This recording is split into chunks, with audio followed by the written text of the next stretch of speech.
ৰাইজৰ দলে প্ৰকাশ কৰিছে তেওঁলোকৰ 17জনীয়া প্ৰাৰ্থী তালিকা যিখন প্ৰাৰ্থী তালিকাক লৈ এতিয়া বিভিন্ন ধৰণৰ চৰ্চা আৰম্ভ হৈছে ৰাইজৰ দল যিটো দলে ইতিমধ্যে দীৰ্ঘদিন ধৰি এই তালিকাখনক লৈ ইতিমধ্যে GMCHত অখিল গগৈৰ সৈতে বৈঠকত মিলিত হৈছিল আৰু তাৰপিছতে ৰাইজৰ দলে প্ৰকাশ কৰিছে তেওঁলোকৰ 17জনীয়া প্ৰাৰ্থী তালিকাখন য'ত শিৱসাগৰ থাকিব অখিল গগৈ ৰহাত থাকিব ৰুবুল দাস বিহপুৰীয়াত অনুপ শইকীয়া চাবুৱা দীপনজ্যোতি ফুকন মৰাণৰ পৰা মোহিনী মোহন লিগিৰা মাহমৰাত থাকিব লোহিত গগৈ টিয়কত গোবিন্দ্ৰ চেতিয়া ফুকন এই মুহূৰ্তত পোনপটীয়া সম্প্ৰচাৰত আছে বলেন ভট্টাচাৰ্য আমাৰ সাংবাদিক বলেন আপোনাৰ কাষলৈ আহিছোঁ আৰু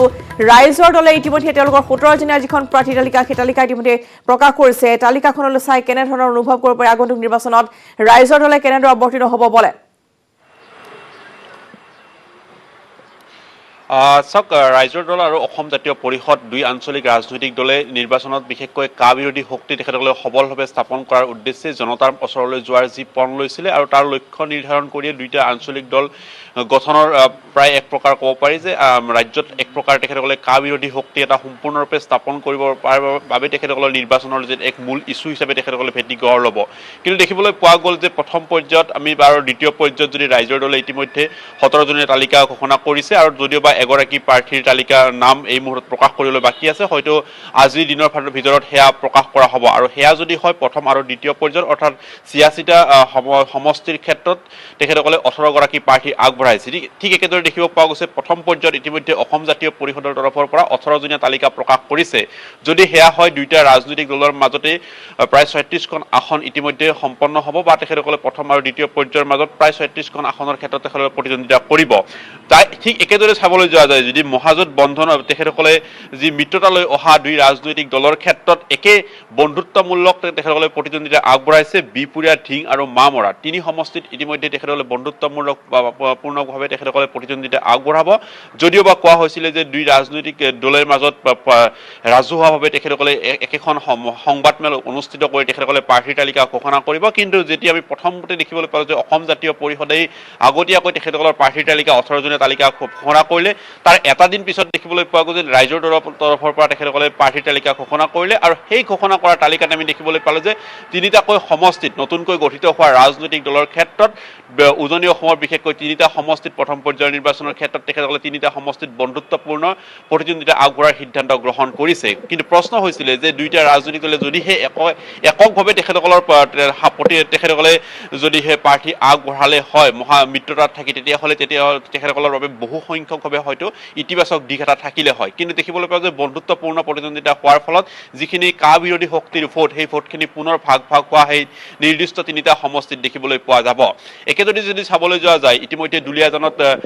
অসম জাতীয় পৰিষদৰ সভাপতি লুৰিণজ্যোতি গগৈ নিজেই প্ৰতিদ্বন্দ্বিতা আগবঢ়াব ঠিক একেদৰে দেখিব পোৱা গৈছে যে কৃষক তথা বৰ্তমানৰ ৰাইজৰ দলৰ সভাপতি অখিল গগৈ কাৰাৰুদ্ধ হৈ থকাৰ পিছতো তেখেতে শিৱসাগৰত প্ৰাৰ্থিত্ব আগবঢ়াব অৰ্থাৎ দুই দলৰ সভাপতি ইতিমধ্যে নিশ্চিত কৰিলে যে তেখেতসকলৰ দুই প্ৰাৰ্থীৰ সমষ্টি ইতিমধ্যে নিৰ্ণয় হৈছে ঠিক একেদৰে দেখিবলৈ পোৱা গৈছে দুইগৰাকী প্ৰাৰ্থীৰ বিপৰীতে ইতিমধ্যেই কংগ্ৰেছ আৰু বিজেপিৰ তৰফৰ পৰা যিখন তালিকা প্ৰকাশ কৰা হৈছে সেই তালিকাত দেখিবলৈ পোৱা গৈছে যে দুইগৰাকীৰ বিৰুদ্ধে ইতিমধ্যে প্ৰাৰ্থী প্ৰদান কৰা হৈছে যদিওবা প্ৰথম পৰ্যায়ত প্ৰকাশ কৰা হৈছিল যে অখিল গগৈৰ বিৰুদ্ধে মহাজোঁট বন্ধনৰ তৰফৰ পৰা কোনো ধৰণৰ প্ৰাৰ্থী প্ৰদান কৰা নহ'ব অৰ্থাৎ মহাজোঁটে অখিল গগৈক সঁহাৰি প্ৰদান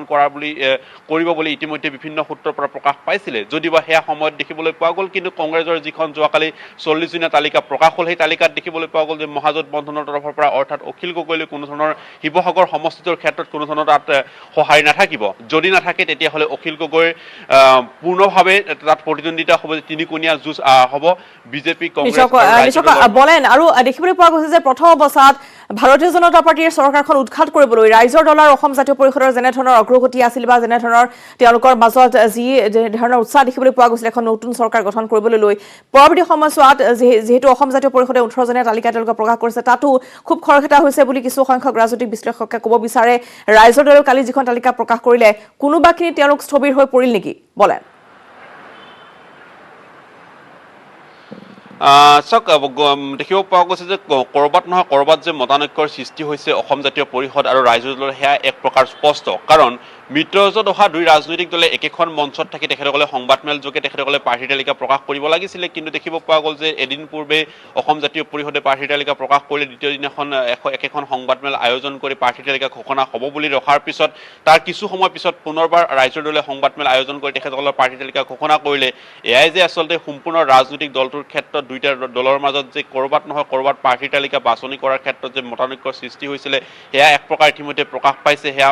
ৰাইজে ইতিমধ্যে অৱগত হৈছে সেই বিষয়টো, কাৰণ নতুনকৈ গঠিত দুই ৰাজনৈতিক দলৰ মিত্ৰতা থকাৰ পিছত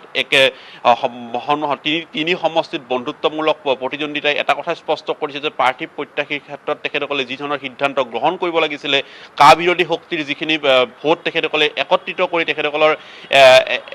দিশে আগবঢ়াব লাগিছিলে, সেই ক্ষেত্ৰত যে ক'ৰবাত নহয় ক'ৰবাত তেখেতসকলে সমস্যাৰ সন্মুখীন হৈছে সেয়া এক প্ৰকাৰ স্পষ্ট। আৰু যদি সেয়াই হয় তেতিয়াহ'লে দেখিব পোৱা গৈছে যে যি উজনি অসমৰ ক্ষেত্ৰত বিশেষকৈ একত্ৰিত কৰাৰ ভোটৰ যিসমূহ স্থান আচলতে যিসমূহ লক্ষ্য কৰি লোৱা হৈছে ইতিমধ্যে দুইটা দলৰ ক্ষেত্ৰতে যদি চাবলৈ যোৱা যায়, আমি যদি চাওঁ যে প্ৰথমখন যিখন তালিকা ইতিমধ্যে অসম জাতীয় পৰিষদৰ 18জনীয়া তালিকা প্ৰকাশ পাইছে আৰু তাৰে সৰহসংখ্যকে ইতিমধ্যে উজনি অসমৰ প্ৰাৰ্থী আৰু ঠিক আসন আৰু ঠিক একেদৰে দেখিব ৰাইজৰ দলৰ সেই প্ৰায় 17খনৰ বৰ্তমান প্ৰায় 14খনৰো অধিক আসন প্ৰথম পৰ্যায়ত আছে। অৰ্থাৎ ক'ব পাৰি যে এইকেইটা সমষ্টিৰ ক্ষেত্ৰত তেখেতসকলে কা বিৰোধী শক্তিৰ ভোটখিনি কিমান ৰূপে একত্ৰিত কৰিব পাৰিব সেয়া কিন্তু এই মুহূৰ্তত সন্দেহৰ থল ৰৈ গৈছে। কাৰণ দেখিব পোৱা গৈছে একে সময়তে অসম জাতীয় পৰিষদৰ সভাপতিগৰাকীৰ বিৰুদ্ধে যুঁজিব ভাৰতীয় জনতা পাৰ্টীৰ তেৰজ গোৱালা যুঁজিব, আৰু তাৰ কাৰণে তেৰজ গোৱালা বৰ্তমানৰ বিধায়ক এগৰাকীৰ বিৰুদ্ধে কি ধৰণৰ আচলতে অসম জাতীয় পৰিষদৰ যুঁজ হয় সেয়াও এই পৰিমাণৰ লক্ষণীয় হৈ পৰিছে। একেদৰে যিহেতুকে চৰ্চাত আছিলে অখিল গগৈৰ বিৰুদ্ধে মহাজোঁট বন্ধনে প্ৰাৰ্থী প্ৰত্যাশী তেখেতসকলে প্ৰক্ষেপ নকৰিব, কিন্তু এই মুহূৰ্তত যিহেতুকে তালিকাত প্ৰকাশ পাইছে যে তাত অখিল গগৈৰ বিৰুদ্ধে যুঁজ এখন হ'ব, আৰু এই ক্ষেত্ৰতে দেখিব পোৱা গৈছে যে কংগ্ৰেছ বিজেপি আৰু ৰাইজৰ দলৰ মাজত যেন এক প্ৰকাৰ তুমুলভাৱে সেই যুঁজখন হ'ব, সেয়া আকৰ্ষণীয়, সেয়া এই মুহূৰ্তত নুই কৰিব নোৱাৰি। ধন্যবাদ জনাইছোঁ বলেন। এইখিনি তথ্য আপুনি জনোৱা পিছতে এতিয়া দেখিবলৈ পোৱা গৈছে যে ৰাইজৰ দলে বৰ্তমান তেওঁলোকৰ যি 17জনীয়া প্ৰাৰ্থী তালিকা সেয়া ইতিমধ্যে ঘোষণা কৰিছে। নিজকে লক্ষণীয় হ'ব যে তালিকাখনৰ পিছত প্ৰকাশৰ পিছতেই কেনেধৰণে তেওঁলোকে নিৰ্বাচনী যুঁজত অৱতীৰ্ণ হয়। কিন্তু ইতিমধ্যে পূৰ্বতেই যিহেতু আমি জনাইছোঁ যে অসম জাতীয় পৰিষদ আৰু ৰাইজৰ দল পৃথকে পৃথকে সংবাদমেল তেওঁলোকে সম্বোধন কৰি যদিওবা প্ৰথমতে কৈছিল যে মিত্ৰতা থাকিব দুটা আঞ্চলিক ৰাজনৈতিক দলৰ মাজত, কিন্তু বৰ্তমান পৃথকে পৃথকে তেওঁলোকে সংবাদমেল সম্বোধন কৰি তেওঁলোকৰ প্ৰাৰ্থী তালিকা ঘোষণা কৰিছে। গতিকে নিজকে লক্ষণীয় হ'ব আগন্তুক নিৰ্বাচনত এই ৰাজনৈতিক দলৰ যি প্ৰাৰ্থী বাছনি সেই তালিকা কেনেধৰণৰ প্ৰভাৱ পেলাব। বিজেপিৰ দলীয় টিকট লাভ কৰা জিতু কিষাণক ৰোহটা চাৰিআলিত উষ্ম আদৰণি দলীয় সমৰ্থকৰ। সমষ্টিত ভৰি দিয়ে প্ৰথমে ৰোহটাৰ ৰাজহুৱা বাথৌ মন্দিৰত দলীয় সমৰ্থকৰ সৈতে সেৱা জনাই আশীৰ্বাদ লয় জিতু কিষাণে। একাংশ দলীয় প্ৰাৰ্থিত প্ৰত্যাশীৰ তীব্ৰ প্ৰত্যাহ্বানৰ মাজতো অৱশেষত মাজবাট সমষ্টিত দলীয় টিকট লাভ কৰা জিতু কিষাণক লৈ আনন্দিত দলীয় কৰ্মীসকল।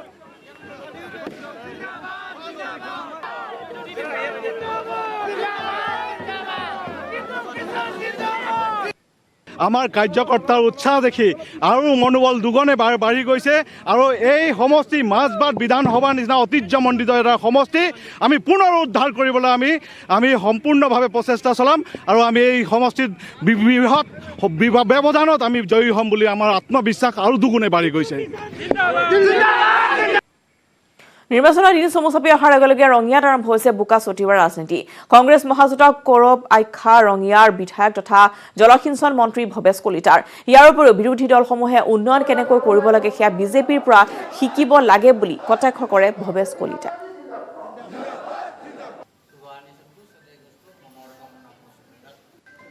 আৰু কৌৰৱৰ জয় নহয় পাণ্ডৱৰহে জয়, গম পাই নাপায়? হিষ্ট্ৰী কি কয় আমাক, মহাভাৰতত কি হৈছিল? অহংকাৰ হ'লে পতন হয়, কিন্তু অহংকাৰীবিলাকৰ এটা তেওঁলোক পতন হ'বই। আৰু পাণ্ডৱৰ যুগে যুগে জয়। গান্ধাৰীও কৈছিল যে যথা ধৰ্ম তথা জয়, যদি ধৰ্মত থাকিব তাৰে জয় হ'ব। আৰু নিশ্চিতভাৱে আমি ধৰ্মত আছোঁ, সমাজক সংস্কাৰ কৰিব লাগিব, সমাজখনক আগবঢ়াই নিব লাগিব। কংগ্ৰেছে অকণমান শিকিব লাগিব, আমাৰ তাত টিউশ্যন কৰিব লাগিব মহাজোঁটৰ মানুহখিনি, ডেভেলপমেণ্ট কেনেদৰে কৰে। কাৰণ তেওঁলোকৰ ইয়াত বামপন্থীৰো বিধায়ক আছিল, কংগ্ৰেছৰো বিধায়ক আছিল, তেওঁলোকে কি বুলি ক'ব? মাহেকীয়া লজ্জা নহয়, মাহেকীয়া আমাৰ গৰ্ব। এইটো এটা অতি গুৰুত্বপূৰ্ণ ৰাষ্ট্ৰীয় বিষয়। সজাগতাৰ অভাৱৰ বলি লক্ষ লক্ষ কন্যা সন্তান। মাহেকীয়াৰ বিষয়টো পাঠ্যক্ৰমভুক্ত হোৱা উচিত, আহ্বান জনালে এণ্ডক্ৰাইনলজিষ্ট ডক্টৰ নীলাক্ষী ডেকাই। আহক আমি সকলোৱে অংশ লওঁ।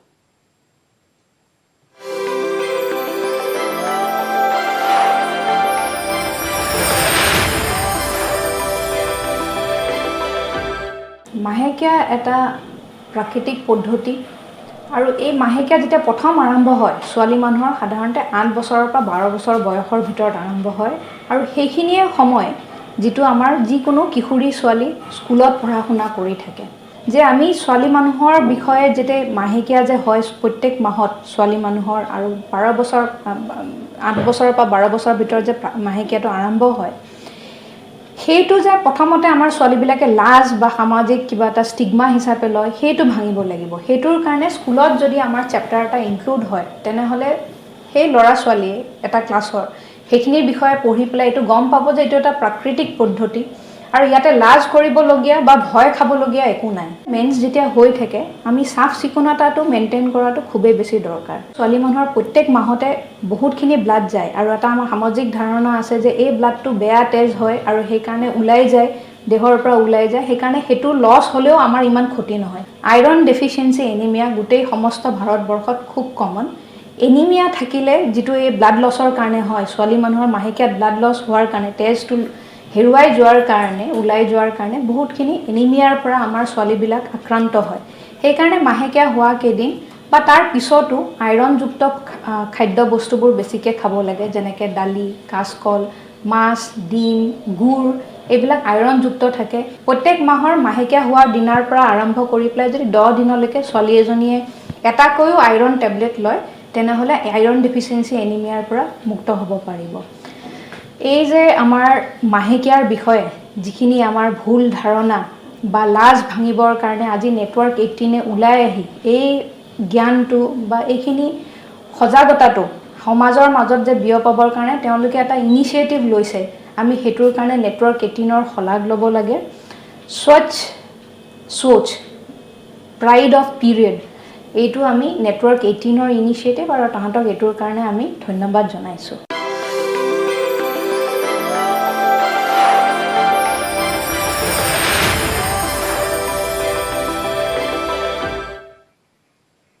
কংগ্ৰেছৰ মিত্ৰতা ভংগৰ প্ৰশ্নই নুঠে সুন্দৰ পৰিৱেশ চলি আছে আলোচনা আসনৰ বুজাবুজিক লৈ আমাক সোনকালে মাতিব কংগ্ৰেছে এই মন্তব্য এআইডিএফৰ সাধাৰণ সম্পাদক আমিনুল ইছলামৰ মিত্ৰতা আমি জয়েন্টলি ডিক্লেয়াৰ কৰিছোঁ যাতে মিত্ৰতা হ'ব বিজেপি বিৰোধী মিত্ৰতাৰ প্ৰয়োজন আছে আৰু তাৰ কাৰণে গোটেই আখৰটো সম্পূৰ্ণ হৈছে চিট শ্বেয়াৰিঙৰ কথা চলি আছে আমি জনামতে এতিয়ালৈকে CPI CPM CPI ML আঞ্চলিক গণ মৰ্চাৰ লগত কথা বতৰা হৈছে তাতে কিছুমান ফাইনেল হৈছে বুলি শুনিছোঁ ক'ৰবাত অলপ ইফাল সিফাল আছে গণ মৰ্চাৰ লগতো ক'ৰবাত এটা দুটা চিট অলপ মানে এতিয়ালৈকে স্পষ্ট হোৱা নাই আৰু আমাৰ লগত যিটো কথা হৈছে অলৰেডি আমি কিছু আলোচনাও কৰিছোঁ লাষ্টত আমি এটা লিষ্টটো প্ৰিপেয়াৰ কৰিছোঁ সেইখিনি লিষ্ট আমি তেখেতসকলক দিছোঁ এনেকুৱা শব্দ কিছুমান উচ্চাৰিত হৈছে যে মিত্ৰতা ভংগ হ'ব নেকি আসনৰ বুজাবুজি যদি ঠিক মই নাভাবোঁ ইমান ধুনীয়া এটা পৰিৱেশত মিত্ৰতা ভংগ কৰিব আৰু মই নাভাবোঁ যে এই মুহূৰ্তত কংগ্ৰেছৰ সিমানখিনি মিত্ৰতা ভাঙিব পৰা তেখেতসকল মেণ্টেলিটি প্ৰিপেয়াৰ হৈছে আমাৰ লগত যিখিনি কথা বতৰা চলি আছে সৌহাৰ্দ্যপূৰ্ণ কথা বতৰা চলি আছে আমাৰ লগত ডিছকাশ্যন পজিটিভলি চলি আছে পৰমানন্দ ৰাজবংশীৰ সুবিধাবাদৰ ৰাজনীতি এবাৰ চোলা খলালে পৰমানন্দ ৰাজবংশীয়ে টিকটৰ বাবে অগপ এৰি গেৰুৱা হল পৰমা ইফালে ডুমডুমাত কংগ্ৰেছৰ প্ৰাৰ্থিত প্ৰত্যাশী ৰূপেশ গোৱালাই বিজেপিলৈ আহি নিশ্চিত কৰিলে টিকট সুবিধাবাদৰ ৰাজনীতি ক্ষমতা বিচাৰি সুবিধাবাদী নেতাই মাৰিছে মহাজাব বিজেপিয়েও লৈছে চোলা হলাই ৰঞ্জিকাৰ নতুন কৌশল একমাত্ৰ ক্ষমতা লাভৰ আঘাতেই সাহিত্য সভা এৰি আঞ্চলিকতাবাদী ৰাজনীতিত যোগ দিছিলহি এইজন পৰমানন্দ ৰাজবংশীয়ে পিছে পৰমানন্দ ৰাজবংশীয়ে প্ৰতিনিধিত্ব কৰিব খোজা চিপাঝাৰ সমষ্টিক বিজেপিয়ে অগপক দিয়াৰ সলনি নিজৰ দখলতেই ৰাখি থলে এতিয়া কি হ'ব পৰমাৰ পিছে পৰমাক আনন্দিত কৰিবৰ বাবে বিজেপিয়েও ল'লে অভিনৱ কৌশল বিজেপিৰ দখলত থকা সমষ্টিটো পৰমাক গতাই দিবৰ বাবে সাজু হৈছে বিজেপি নেতৃত্ব আৰু সেইবাবে আঞ্চলিকতাবাদ ত্যাগ কৰি ৰাষ্ট্ৰীয়তাবাদৰ গেৰুৱা বসন পিন্ধি বিজেপি শিবিৰত থিয় হ'লহি ঘনে ঘনে ৰং হলোৱা এইজন পৰমানন্দ আহিয়েই ক'লে মই এজিপি বিজেপিৰ উমৈহতীয়া প্ৰাৰ্থী এইবাৰ নিৰ্বাচনত মিত্ৰজোঁটৰ চৰকাৰখন যাতে শক্তিশালী ৰূপত অৱতীৰ্ণ কৰাব পাৰি তাৰ কাৰণেই মই আজি ভাৰতীয় জনতা পাৰ্টিত মই অংশগ্ৰহণ কৰিছোঁ আৰু এইটো কথা সত্য যে আমাৰ এই মিত্ৰজোঁট তথা আমাৰ ভাৰতীয় জনতা পাৰ্টিয়ে যি ধৰণে যি আমাক পৰামৰ্শ দিব বা যি ধৰণে আমাক তেখেতসকলে দায়িত্ব দিব সেই দায়িত্ব আমি পালন কৰিব লাগিব। একেই কৌশলেৰে ডুমডুমাত কংগ্ৰেছৰ শিবিৰ এৰি বিজেপিত যোগ দিলেহি অসম চাহ মজদুৰ সংঘৰ সাধাৰণ সম্পাদক ৰূপেশ গোৱালাই। আজি মই নথৈ আনন্দিত হৈছোঁ। এই বৃহৎ ভাৰতীয় জনতা পাৰ্টিৰ যি পৰিয়াল, এই পৰিয়ালৰ এজন ক্ষুদ্ৰ সদস্য হিচাপে এই দলটোত যোগদান কৰিবলৈ পায়। এই দুয়োজন নেতাক লৈ আশাবাদী ৰাজ্যিক বিজেপিৰ সভাপতি ৰঞ্জিত দাস। মই নিজে বহু আনন্দিত যে পৰমানন্দ ৰাজবংশী ডাঙৰীয়াই ভাৰতীয় জনতা পাৰ্টিৰ সদস্য হোৱাৰ কাৰণে পূৰ্বতো তেখেতকে আহ্বান জনাইছিলোঁ আমি। ঠিক অনুৰূপভাৱে ৰূপেশ গোৱালাকো মই প্ৰায় 2 বছৰ আগতে ৰূপেশ গোৱালা মই লোকেট কৰিছিলোঁ। ভৱিষ্যতত এই ল'ৰাজনক আনিলে ভাৰতীয় জনতা পাৰ্টিৰ স্থিতি অধিক শক্তিশালী হ'ব বুলি মই বহুতো আলোচনা কৰিছিলোঁ। আৰু সেই ৰূপেশ গোৱালাও আজি ভাৰতীয় জনতা পাৰ্টিৰ সদস্য হোৱাৰ পিছত আমি আনন্দিত।